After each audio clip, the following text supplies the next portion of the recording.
دن کے 11 بجے ہیں۔ السلام علیکم، یہ ریڈیو پاکستان ہے۔ عامر ہاشمی سے خبریں سنیے۔ پہلے اہم خبروں کا خلاصہ۔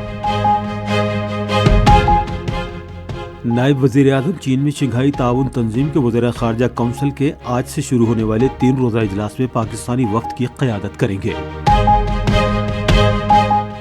وزیر داخلہ آج تہران میں زائرین اور سرحدی مسائل پر سہ ملکی کانفرنس میں شرکت کریں گے۔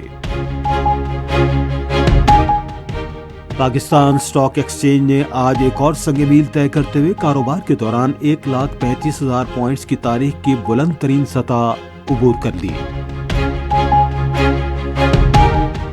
اور غزہ پر اسرائیلی حملوں میں مزید 95 فلسطینی شہید ہو گئے ہیں۔ اب خبریں تفصیل کے ساتھ۔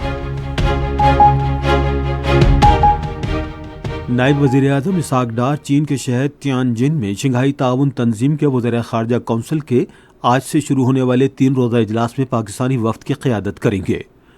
اسحاق ڈار اس اجلاس میں چین کے وزیر خارجہ وانگ یی کی دعوت پر شرکت کر رہے ہیں۔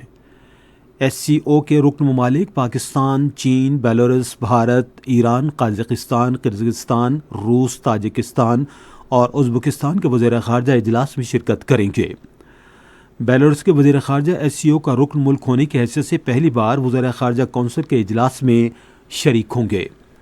شنگھائی تعاون تنظیم میں وزراء خارجہ کونسل تیسرا بڑا فورم ہے۔ اسحاق ڈار اجلاس کے موقع پر تنظیم کے رکن ملکوں کے اہم منصوبوں سے دو طرفہ ملاقاتیں بھی کریں گے۔ نائب وزیر اعظم اور وزیر خارجہ سینیٹر اسحاق ڈار نے تنازعات کے پرامن حل اور عالمی امن و سلامتی کے بارے میں پاکستان کے پختہ عزم کا اعادہ کیا ہے۔ انہوں نے اس عزم کا اظہار اقوام متحدہ کے سیکرٹری جنرل انتونیو گوتریس کے ساتھ ٹیلی فون پر گفتگو کے دوران کیا۔ نائب وزیر اعظم نے اقوام متحدہ اور اس کے اہلکاروں کو اپنے فرائض کی مؤثر ادائیگی میں سہولت فراہم کرنے میں پاکستان کی مسلسل حمایت کا اعادہ بھی کیا۔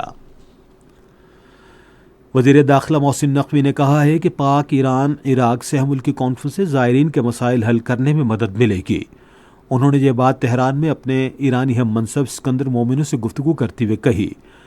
محسن نقوی نے ایران کے رہبر اعلیٰ آیت اللہ خامنائی اور صدر مسعود پزشکیان کے لیے نیک خواہشات کا اظہار کیا۔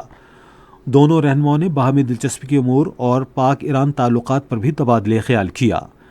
ایرانی وزیر داخلہ نے امید ظاہر کی کہ محسن نقوی کے دورے سے پاک ایران تعلقات کے فروغ میں مدد ملے گی۔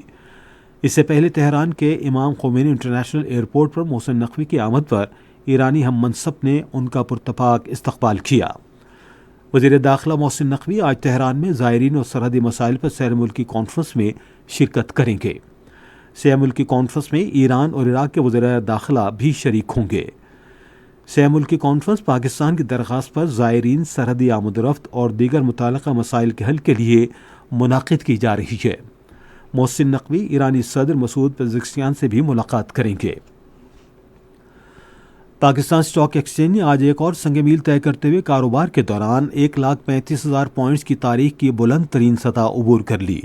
100 انڈیکس جو گزشتہ کاروباری روز 1,34,299 پوائنٹس پر بند ہوا تھا، آج کاروبار کے دوران 1,200 سے زائد پوائنٹس کے اضافے کے ساتھ 1,35,521 پوائنٹس پر پہنچ گیا۔ اسٹاک ایکسچینج میں اضافے کا رجحان حکومت کی معاشی پالیسیوں پر تاجر برادری کے بڑھتے ہوئے اعتماد کا منہ بولتا ثبوت ہے۔ وفاقی حکومت نے فرنٹیئر کانسٹیبلری کو ملک گیر فیڈرل فورس میں تبدیل کرنے کا فیصلہ کیا ہے۔ ذرائع کے مطابق فورس کا نام بدل کر فیڈرل کانسٹیبلری رکھا جائے گا۔ فیڈرل کانسٹیبلری کو 4 صوبوں کے ساتھ ساتھ اسے وفاقی دارالحکومت اسلام آباد، آزاد کشمیر اور گلگت بلتستان میں بھی خدمات انجام دینے کا اختیار دیا جائے گا۔ پولیس سروس کے افسران تنظیم نو کے لائحہ عمل کے تحت فیڈرل کانسٹیبلری کی کمانڈ کریں گے۔ ذرائع نے بتایا کہ فیڈرل کانسٹیبلری کے قیام سے ملک میں داخلی سلامتی اور امن عامہ یقینی بنانے میں خاطر خواہ مدد ملے گی۔ غزہ پر اسرائیلی حملوں میں مزید 95 فلسطینی شہید ہو گئے ہیں۔ غزہ کی وزارت صحت کے مطابق غزہ پر اکتوبر 2023 سے اب تک اسرائیلی جارحیت میں کم از کم 58,026 فلسطینی شہید ہو چکے ہیں۔ مانسون کی بارشوں کا تیسرا سلسلہ آج سے شروع ہونے کا امکان ہے۔ یہ بات قومی ہنگامی امدادی ادارے کے ترجمان ڈاکٹر طیب شاہ نے ایک نیوز چینل سے گفتگو کرتے ہوئے کہی۔ انہوں نے شہریوں پر زور دیا کہ وہ پانی کے تیز بہاؤ کے دوران پلوں، ندی نالوں اور زیر آب سڑکوں کو عبور کرنے سے گریز کریں۔ ڈاکٹر طیب شاہ نے مؤثر ہنگامی اقدامات اور عوامی تحفظ کو یقینی بنانے کے لیے تمام متعلقہ اداروں کے درمیان مربوط تعاون بڑھانے پر زور دیا۔ اسی کے ساتھ خبریں ختم ہوئی۔ مزید خبروں اور تجزیوں کے لیے ہماری ویب سائٹ پر radio.gov.pk اور فیس بک کے link radio Pakistan news official پر براہ راست ویڈیو اسٹریمنگ بھی ملاحظہ کیجیے۔